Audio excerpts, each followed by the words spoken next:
જો તમે વકીલ છો તો આ વિડીયો જરૂરથી એન્ડ સુધી જોજો. ફ્રેન્ડ્સ, આજે આપણે વાત કરવાના છે વકીલો માટે એવા કયા કાર્યો પર છે પ્રતિબંધ. યસ ફ્રેન્ડ્સ, થંબનેલ પરથી પણ આપ સૌને આઈડિયા આવી ગયો છે કે આજે હું વાત કરવાનો છું એડવોકેટ્સ એટલે કે વકીલો માટે કયા કાર્યો પર પ્રતિબંધ મૂકવામાં આવેલો છે. એડવોકેટ તરીકે કયા કાર્યો કરવાના નથી ફ્રેન્ડ્સ, એ વિષય આજે આપણો છે. તો friends, this is Chirag sir અને આપ જોઈ રહ્યા છો કોઈ પણ કાયદાને ગુજરાતી ભાષામાં ખૂબ જ સરળતાથી સમજાવતી ગુજરાતની નંબર 1 અને આપ સૌની મનપસંદ યુટ્યુબ ચેનલ રિયલ એજ્યુકેશન કેચેટ. તો ફ્રેન્ડ્સ, વિડીયોને શરૂ કરતા પહેલા જે પણ કોઈ લોકો આજે અમારી ચેનલ પર નવા છે, પ્લીઝ ચેનલને સબસ્ક્રાઇબ કરી લો, બેલ નોટિફિકેશન આઇકોનને ઓન કરી લેજો જેથી આવનારા તમામ વિડીયોઝના નોટિફિકેશન સૌથી પહેલા આપ સૌને મળી જાય. તો ફ્રેન્ડ્સ, બિલકુલ સમયને નહીં બગાડીએ, જલ્દીથી સ્ટાર્ટ કરીશું.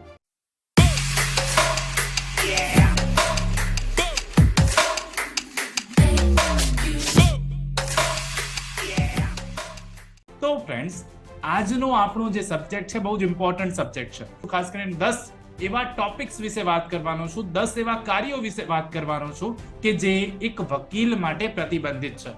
સૌથી પહેલી અને મોસ્ટ ઇમ્પોર્ટન્ટ વાત, આ 10 બાબતો કરતા પણ વધારે ઇમ્પોર્ટન્ટ વાત કરવાની કે વકીલાતનો વ્યવસાય એક નોબલ વ્યવસાય છે, એક ઉમદા વ્યવસાય છે અને આ વકીલાતના વ્યવસાયમાં અમુક કાર્યો જે છે, જે આજે આપણે વાત કરવાના છે, એના પર પ્રતિબંધ મૂકવામાં આવેલો છે. એવા કાર્યો વકીલોએ કરવાના નથી ફ્રેન્ડ્સ, વકીલાતના વ્યવસાય જ્યારે ચાલી રહ્યો છે ત્યારે. તો ફ્રેન્ડ્સ, સૌથી પહેલા ને બહુ જ ઇમ્પોર્ટન્ટની વાત કે આપે જ્યારે કોઈ એક વકીલ જ્યારે લોની ડિગ્રી પ્રાપ્ત કરે છે, એને એલએલબી પૂરું કરી લીધું, ભલે 3 વર્ષનું હોય કે 5 વર્ષનું હોય, એલએલબી પૂરું કર્યા પછી સનદ મેળવીને જ વકીલાત કરવાની. ફ્રેન્ડ્સ, ઘણા બધા વકીલો એવા હોય છે જે સનદ મેળવ્યા વગર વકીલાત કરતા હોય છે. તો સૌથી પહેલું ઇમ્પોર્ટન્ટ કાર્ય તો એ છે કે એલએલબી કર્યા બાદ, સનદ મેળવ્યા બાદ, બાર કાઉન્સિલની એક્ઝામ પાસ કર્યા બાદ જે છે તમારે વકીલાતનો વ્યવસાય સ્ટાર્ટ કરવાનો છે ઓફિશિયલ. તો આ તો બહુ જ ઇમ્પોર્ટન્ટ વાત થઈ. હવે વાત કરીએ મોસ્ટ ઇમ્પોર્ટન્ટ 10 જે આપણે વાત કરવાના છે, 10 એવા કયા કાર્યો છે કે જેને વકીલ તરીકે નથી કરવાના. તો બહુ જ ડિટેલમાં એના વિશે સમજીશું. તો સૌથી પહેલું અને બહુ જ ઇમ્પોર્ટન્ટ વાત કરું તો સોલિસિટેશન છે ફ્રેન્ડ્સ. અહીંયા એવું કહેવામાં આવ્યું છે કે advocates can not directly or indirectly solicit clients. Directly એટલે કે પ્રત્યક્ષ કે પરોક્ષ રીતે તમે કોઈ પણ ક્લાયન્ટને આજીજી કરી શકો નહીં, રિક્વેસ્ટ કરી શકો કે નહીં કે લાવો હું તમારો કેસ લડી આપું. આવું કરવાનું જ નથી. કોઈ પણ રીતે વકીલ જે છે પોતાના વ્યવસાયની જાહેરાત પણ કરી શકશે નહીં. They should not advertise or promote their legal services in a manner that may be perceived as aggressive or unprofessional. Directly કહી દીધું છે કે કોઈ પ્રકારનું વિજ્ઞાપન, કોઈ પ્રકારની જાહેરાત એઝ એન એડવોકેટ તમારે કરવાની નથી. Soliciting clients through means like touting or approaching them at court premises is strictly prohibited. અહીંયા ડાયરેક્ટલી કહી દીધું છે ભાઈ આવું કંઈ પણ તમારે કોઈ પ્રાર્થના નથી કરવાની, કોઈ આજીજી નથી કરવાની કોઈ ક્લાયન્ટ્સને કે લાવો હું તમારો કેસ લડી આપું. આવું કંઈ પણ કરવા પર પ્રતિબંધ મુકાયેલો છે. સૌથી પહેલું કાર્ય છે કે જેના પર પ્રતિબંધ મુકાયેલો છે તો જાહેરાત કરવી એ પ્રોહિબિટેડ વર્ક છે. આવું કરવાનું નથી. એઝ એન એડવોકેટ, તમે એક એડવોકેટ છો, વકીલ છો, તો તમારે આ કાર્ય કરવાનું નથી ફ્રેન્ડ્સ. સેકન્ડ નંબરના વર્ક પર જઈશું જે પ્રતિબંધ છે, contempt of court. Friends, as an advocate જ નહીં, એક સામાન્ય માણસ તરીકે પણ તમારે ક્યારેય કન્ટેમ્પ્ટ ઓફ કોર્ટ થાય, કોર્ટની અવમાન થાય, કોર્ટનું અપમાન થાય એવું કોઈ પણ કાર્ય કરવાનું નથી. Advocates must not show utmost respect for the judiciary and its officer.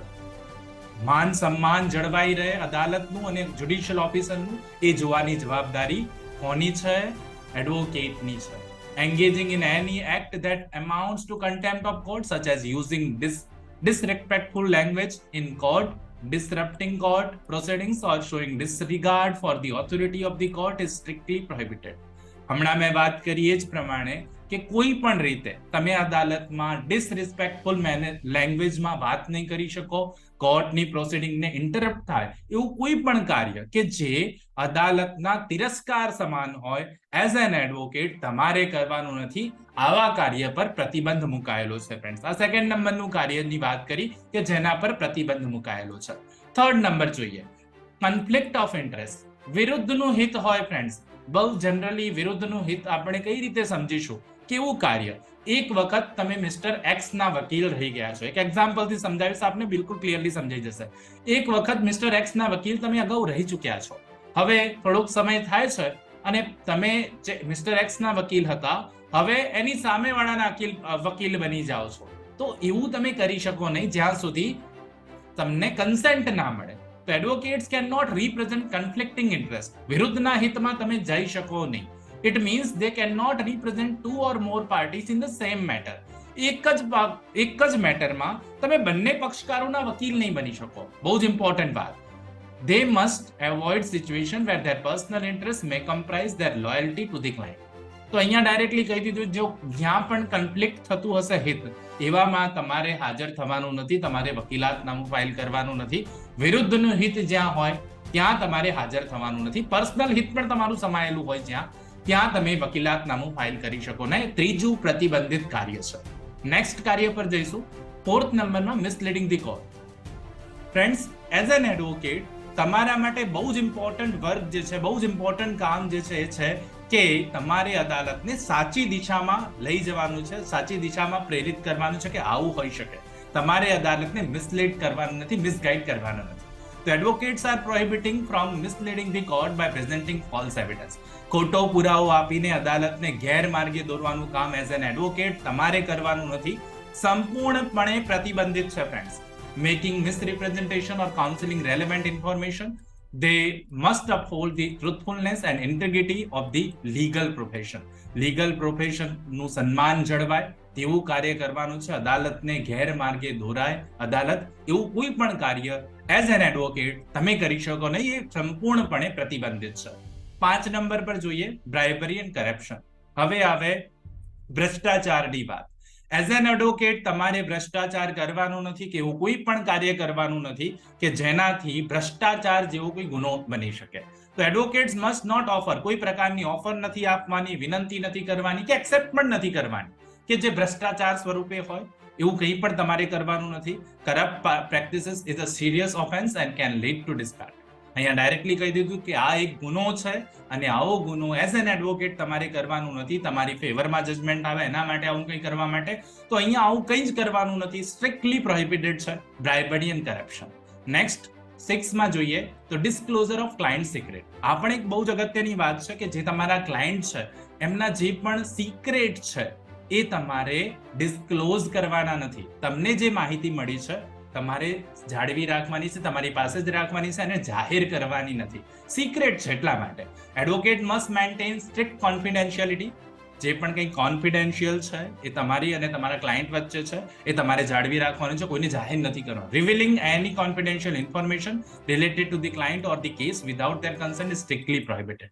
જ્યાં સુધી પાર્ટી તમને, જે પક્ષકાર છે, તમને સંમતિ ન, તમારા ક્લાયન્ટ જે છે તમને સંમતિ ન આપે ત્યાં સુધી આવી કોઈ પણ માહિતી તમે જાહેર કરી શકો નહીં. Even after the case has come. ભલે ને કેસ પૂરો થઈ ગયો હોય તેમ છતાં તમે આવી માહિતી, તમારા ક્લાયન્ટે તમને સિક્રેટ માહિતી, કોન્ફિડેન્શિયલ માહિતી આપી છે તો એ જાહેર કરી શકો નહીં. આ પણ બહુ જ અગત્યની વાત. 7માં વાત કરીશું પ્રોફેશનલ મિસકન્ડક્ટ. પ્રોફેશનલ એટલે કે વ્યવસાયિક કોઈ ગેરવર્તણૂક તમે કરી શકો નહીં. Advocates must conduct themselves professionally and ethically at all times. Any behavior that violates the standards of professional conduct as specified by the Bar Council of India is considered professional misconduct and can lead to disciplinary action. જો તમે આવું કોઈ પણ ગેરવર્તણૂક કરો છો જે તમારા વ્યવસાયિક નીતિઓની વિરુદ્ધ છે તો તમારી વિરુદ્ધ શિસ્તના પગલાં લેવામાં આવશે. તો 7 નંબરમાં આપણને એવું જ કહે છે કે પ્રોફેશનલ મિસકન્ડક્ટ એઝ એન એડવોકેટ તમારે કરવાની નથી. આવું કોઈ પણ કાર્ય તમારા માટે પ્રતિબંધિત રહેશે. 8 નંબરમાં ચેમ્પટરી એન્ડ મેન્ટેનન્સ. હવે 8 નંબર પણ બહુ જ અગત્યનું કાર્ય છે કે જેના પર પ્રતિબંધ મૂકવામાં આવેલું છે. Advocate cannot engage in chambtery or maintenance, which refers to providing financial assistance or support to a client in exchange for a share in the subject matter of the litigation. હવે ઘણીવાર શું થાય છે, જે પણ કોઈ સબ્જેક્ટ મેટર છે તમે કેસ તો લઈ લો છો પણ એના બદલામાં શું કરો છો, એડવોકેટ જે પણ કોઈ પાર્ટીઝ હોય છે એને પૈસા આપવામાં આવે, એને રકમ આપવામાં આવે છે અને એમ કરીને ક્લાયન્ટ બનાવવામાં આવે છે. તો આવું કરવાનું નથી. This practice is prohibited as it can lead two abuse of the legal system. Legal સિસ્ટમને અબ્યુઝ કરી નાખે છે, એટલા માટે આવી કોઈ પણ પ્રેક્ટિસ કરવામાં આવશે એઝ એન એડવોકેટ તો એ પ્રતિબંધિત છે. આવું પણ કોઈ કાર્ય તમારે કરવાનું નથી. 9 નંબરમાં ઇમ્પ્રોપર કોમ્યુનિકેશન છે. કોઈ પણ પ્રકારે અયોગ્ય વાતચીત, અયોગ્ય કોમ્યુનિકેશન તમારે કરવાનું નથી. As an advocate must not communicate with જજીસ, judicial officer, court staff in a manner that may be constituted as an attempt to influence the proceeding or obtain preferential treatment. તો અહીંયા એવું કહે છે કે તમારે કોઈ ઇમ્પ્રોપર વાતચીત કરવાની નથી. કોની સાથે? એઝ એન એડવોકેટ તમારે જજીસ સાથે, જ્યુડિશિયલ ઓફિસર સાથે, કોર્ટના સ્ટાફ સાથે, કે ભાઈ એમની સાથે આવી રીતે વાતચીત કરીને તમે તમારા ફેવરમાં જજમેન્ટ લાવી શકો. એવું કંઈ પણ કરવાનું નથી. ઇમ્પ્રોપર કોમ્યુનિકેશન પર સંપૂર્ણપણે પ્રતિબંધ મૂકવામાં આવેલું છે. તો આવું કંઈ પણ, આવું કૃત્ય પણ તમારે કરવાનું નથી. 10 નંબરની વાત કરીએ તો 10 નંબરમાં અનલોફુલ એક્ટિવિટીઝ છે. એ તો કોઈ પણ વ્યક્તિ માટે છે, પણ છતાં એડવોકેટ્સ માટે પણ કહેવાયું છે કે ભાઈ આવી કોઈ પણ અનલોફુલ એક્ટિવિટી, કારણ કે ધારાશાસ્ત્રી જે હોય છે એ કાયદાના જાણકાર માનવામાં આવે છે. કોર્ટના અધિકારી તો છે જ, પણ કાયદાના જાણકાર માનવામાં આવે છે. ને એટલા માટે જે વ્યક્તિ કાયદાનો જાણકાર છે એ જ ગુનો આચરે તો એ અયોગ્ય બને. ને એટલા માટે જ અનલોફુલ એક્ટિવિટી કરવી એડવોકેટ્સ માટે પ્રોહિબિટેડ છે. Advocates are prohibiting from engaging in any unlawful activities, both in their professional and personal capacity. Professional કેપેસિટીથી પણ અને પર્સનલ વ્યક્તિગત કેપેસિટીથી પણ આવા એડવોકેટ્સ દ્વારા આવું કોઈ પણ અનલોફુલ એક્ટ જે છે, એક્ટિવિટી જે છે, થવી ન જોઈએ, પ્રતિબંધિત છે. Any involvement in criminal activities can lead to severe consequences including disqualification from legal practice. જો આવું કંઈ પણ કરવામાં આવશે તો એમની સામે જે પણ કંઈ એમની લીગલ પ્રેક્ટિસ છે, લીગલ પ્રોફેશન છે, એમાંથી એમને ડિસ્ક્વોલિફાય કરવામાં આવશે. આ બહુ જ ઇમ્પોર્ટન્ટ ટોપિક છે. ને જ્યાં આપણે વાત કરી 10 એવા કાર્યો કે જ્યાં વકીલોને જો આવા કોઈ કાર્યો કરશે તો એમના પર સ્ટ્રિક્ટ એક્શન લેવામાં આવશે. સાથે સાથે આવા દરેક કાર્યો પર સંપૂર્ણપણે પ્રતિબંધ મૂકવામાં આવેલો છે.